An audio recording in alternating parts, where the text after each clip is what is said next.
Hope you guys enjoy this. Available for download on iTunes right now. All right, at this time now, we got our second comedian for you guys. So put your hands together as we bring to the stage Nick Brandler. Keep it going.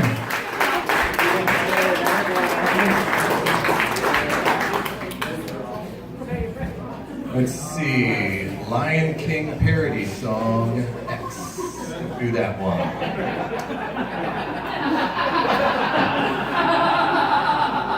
So how's it going, everybody? Yeah. Nice pants, huh? Can you believe the bowling alley was going to throw this carpet away? I got a deal. I know you're wondering, hey, what does this guy do for a profession in real life? And some of you are like, oh, he's a before model.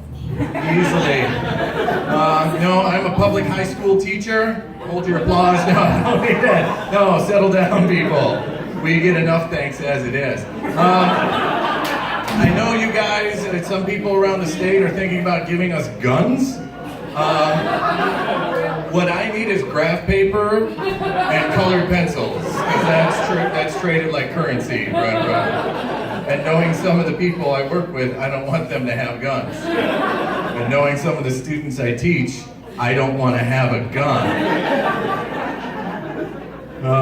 Speaking of these pants, this was 2 years ago. Yeah.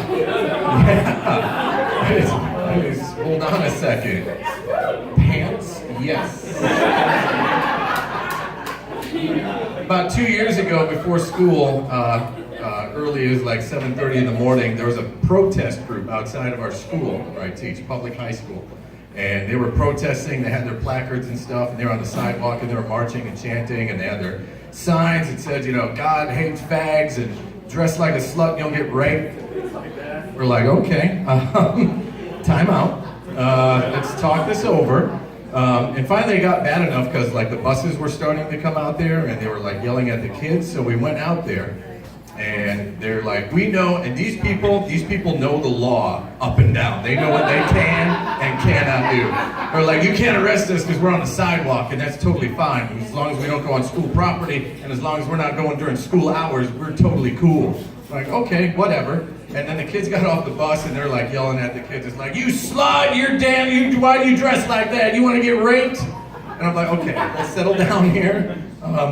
Like, you need to like at least quiet down a little bit. And the guy looked at me and said, and I was wearing pants similar to this. And he said, and what are you going to do with your faggoty pants, man? I'm like, okay, two things. One, there are kids getting off the bus here. Let's watch our language. We don't need that. Two, I have way more faggoty pants than this. So, like, if you want to have a war, I'll go to my closet and we'll have some fucking fun, right? I got watermelon pants that you would not believe. Seedless and with seeds. One problem we do have with kids now is like they're always on their phones. They're always on their phones. And we have a new rule this year, no phones in school, only in the hallways between classes. They're in the classroom during class. We get to take them. And if someone my age, and anyone that, if you think you're my age, cool, like, I just hate that. But one of the best feeling I've ever had, there was a girl walking down the hallway between classes last year, so she could have her phone out, and she's walking and not looking, and there's like a porcelain fountain right here, and she's not looking, and she's not looking, and she's clipping at a good pace, right? And she just goes along, and then all of a sudden, she hits it hard, right? And she's down on the ground, and I'm walking behind her, and I can't help but chuckle. I'm like, are you okay? Man, you hit that pretty hard, and those don't move. Oh, yeah, get up, go ahead, and go along to where you're gonna go. Like someone my age, that's the greatest feeling you can have, right? Until. Later that year, there was a couple holding hands, and they're walking down the hallway, and they get to a classroom, and one of them wheels around. There's a kid walking behind them texting. They wheel around, all right, and they're like lovey-dovey and stuff, and they're about to kiss, and then the kid that's texting bumps into him. Girl chips her tooth, front tooth, like half of her tooth, right? And I'm right there. There's blood. She's screaming. He's like, I don't know what to do. The kid who was texting is like, so I'm like, I'll deal with you later. Okay, you take her to the health office. Okay, they'll be able to repair that. Here's some like tissues and stuff for the blood. That's okay. Are you gonna be okay? Everything's fine. Just hold on. okay? Now what do we tell you about phones, right? You are sitting there, you're not even paying attention to where you're going, all right? That is not good. That is totally, nice job, man. Oh, man. She is gonna be Marsha Bradying herself the rest of her life. Oh. Anyone have to teach an American government and politics class the day after the election this year? Just me? Really? Oh, right there? Okay. Yeah, that's great. They gave me that class in 2016 as well. I don't know if you knew this, but there was a presidential election in 2016. And so I'm teaching this class, and we're going over the Electoral College and the map and stuff. And the day of the election, we're interactive map, and we're pushing stuff here. And I use my educated opinion, and I'm okay, blue, red, and I had Hillary Clinton winning like 300 electoral votes. She was going to take it. And then the kids, I'm like, here's how you're going to decide. Each of you have a die. Roll it. If it's an odd number, blue. If it's an even number, red. And they did it, and we're going through, hitting states. They didn't get the states correct, but they hit Trump on the fucking number. Which only infuriates me because it just proves that our political process is literally a fucking crapshoot at this point. And then the next day, I put the numbers on the board and go, it's like, okay, here's what happened, votes this way for to electoral college, et cetera, and they're like, why? But this number is bigger than this number, why did that number win? And I'm like, okay, electoral college, here's what happens. I try to explain it and they have no idea. So I'm like, okay, let me explain it to you this way. Imagine I'm a mayor of a town of 1,000 people, and I walk out one day and I say, all right, everybody, this is what we're gonna do. This is how we're gonna decide how we're gonna eat tomorrow. Your choices are supreme tacos or cold cream spinach. Everybody gets one vote. I'll come back tomorrow and announce the results. Get in line and vote. The next day I come back out. All right, here are the results. 520 people voted for supreme tacos. 480 people voted for cold cream spinach. Get in a line. Get your bowl and get your fucking cold cream spinach because more houses voted for the spinach than did, we're all fucked. Eat up. Anybody remember Heaven's Gate? I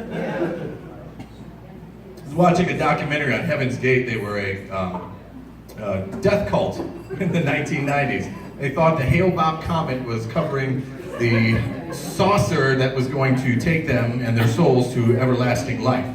And then they dressed themselves in white robes, purple like blankets, and then these black Nike shoes, quite like mine, and then they killed themselves. And I saw in the documentary that the Green Bay Packers threatened a lawsuit against Heaven's Gate because of their logo. Their logo is too similar to that of the Green Bay Packers. And you can Google this later and you'll be like, holy shit. That brought up two questions for me. One, why is a death cult bothering with making a logo? What two guys were assigned for this task that sat there and were like, maybe if we go with a Helvetica, we like stretch it out a little bit, maybe a drop shadow? What do you think about that? No, that looks pretty good. What font do you want a size like 20? Do you want like an italic on it because it looks good? I don't think it fucking matters because we're all gonna be dead tomorrow. So let's just send it to the man and see what happens. Second question, how many Green Bay Packer fans, if they were outside of Lambeau Field with their Heaven's Gate stuff, how many Packer fans got fooled by this? Oh, you got tickets there? Yeah. Well, I'll take two, right? All right, hey, where are they seated? Oh, it's a good seat? Yeah, it's a good ride? Oh, we'll take it. We'll take a bus, all right. Hey, why are we driving away from the Hudson Center area? Game's back there, you're playing Buffalo, I think they'll beat them. We're gonna what? Well, I'd just as soon sign out of that dairy. I thought I was gonna get some tickets and maybe a yearbook, Maybe I can meet Donald Driver dairy.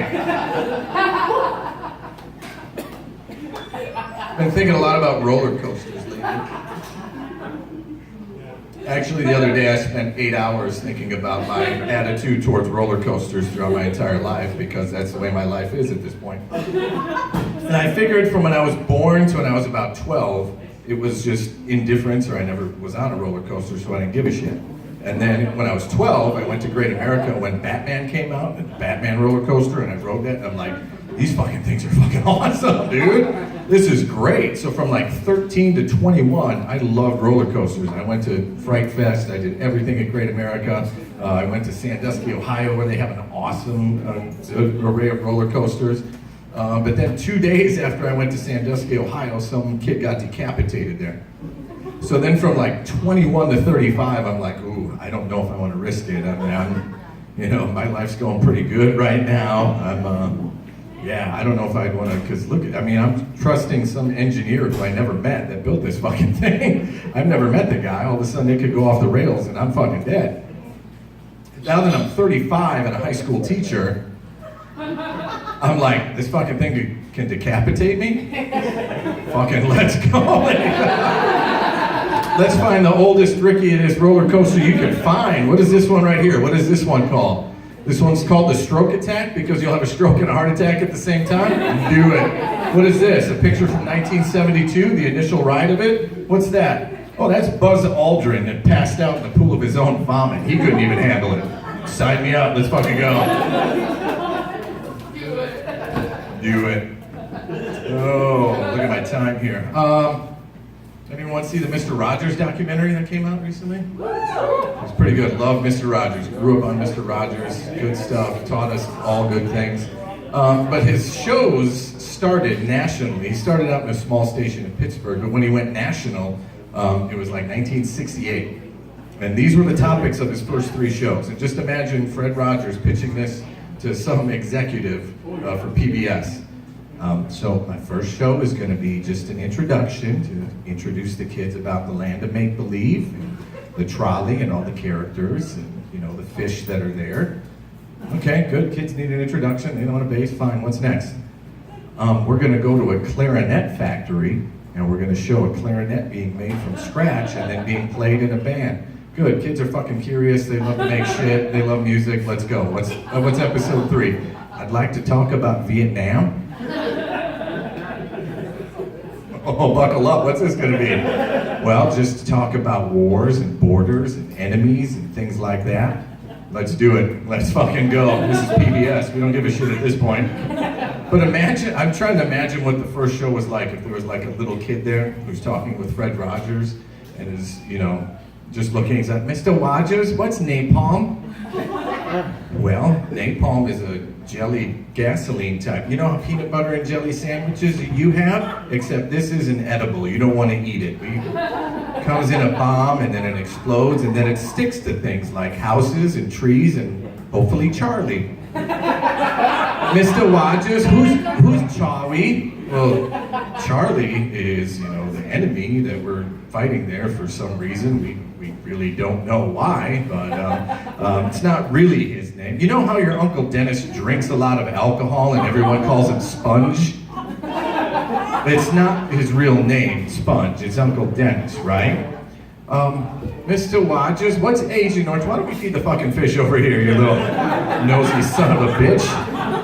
This is a pup. Trying to teach you. I'm gonna leave you on this before I go. Yeah, so I recently turned 40, and no, don't, Jesus Christ, no. No kids, never been married, currently single. And so dating is just so tough. Like when you're on a social dating network and the age ticks from 39 to 40, you go from maybe to, ooh, creepy. You go from that in a damn hurry. But a couple of dates I've been on recently. One of them, she suggested, let's go to this trivia. This bar has trivia. I love going there. They have trivia. I think it'll be fun. I'm like, oh, no, I'm kind of a dork and very competitive, being on a bad side. She's like, no, let's do it. She's like, okay. So we go and we're playing trivia. It's just two of us, and there's like teams of like 20. And they're doing very, we're doing very well. Like I answered many of the questions, and she answered like the Sex and the City questions. And then it got to the final question. We were in second place. We're pretty much guaranteed third place, which is a $10 gift certificate. She's like, let's risk 0 so that we get third place. And I'm like, bitch, go big or go home. Let's just, we don't even know the category yet. Settle down. So they said the category is world leaders. I'm like, okay. And then comes out with the question, I'm gonna give you 4 American presidents. You give me their middle name.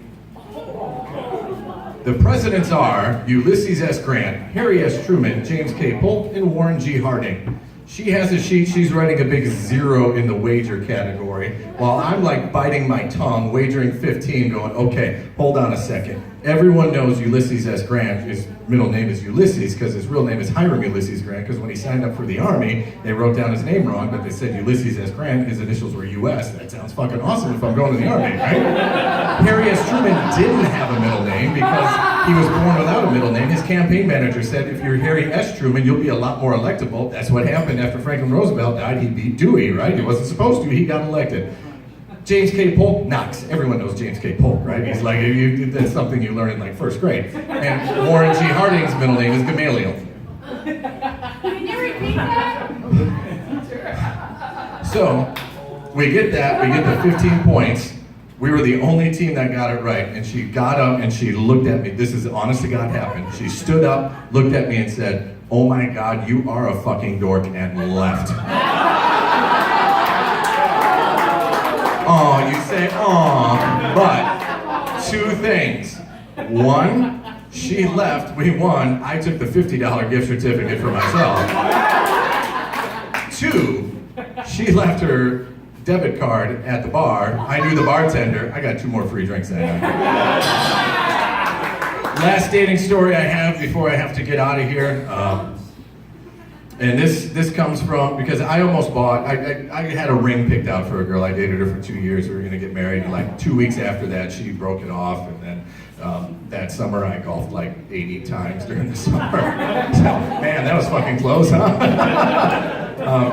But a friend of my dad was in Vietnam, and his friend was in Vietnam. He loved Vietnam so much that after he got drafted, he went back again for another year. Then he volunteered for the Army again. He was in Panama in the 80s and then went to Iraq, the first Iraq war. He's got 6 bullet holes in himself. And he said, and I always remember this, he said, when you get a job, first thing to do, start a separate savings account that nobody knows about, that you can take the money, just put $5 in here and there, and when it's time, if you want to marry someone, you can buy a ring, you can buy, you can pay for the wedding, you can maybe pay for a honeymoon. And I was putting money in there from the time I was 12 until the time I was 39 years old. And the money just accrues and accrues and accrues and accrues, and there's so much money there. On a separate note, the 2017 Lincoln MKZ is a fine sports sedan that gets 32 miles per the gallon with sports suspension with a free year of satellite radio. My name's Nick Brandel, ladies and gentlemen. Thank you very much. All right, keep it going for Nick Brandel. Wow. I need to start doing that, putting some money aside like that. Don't forget to keep filling out these comment cards. You can either leave them at the table and we'll pick them up later. Remember to tip your wait staff. They're working hard for you guys. We just got done with Thanksgiving. I don't know about you guys, but my favorite holiday is the holiday right before Thanksgiving.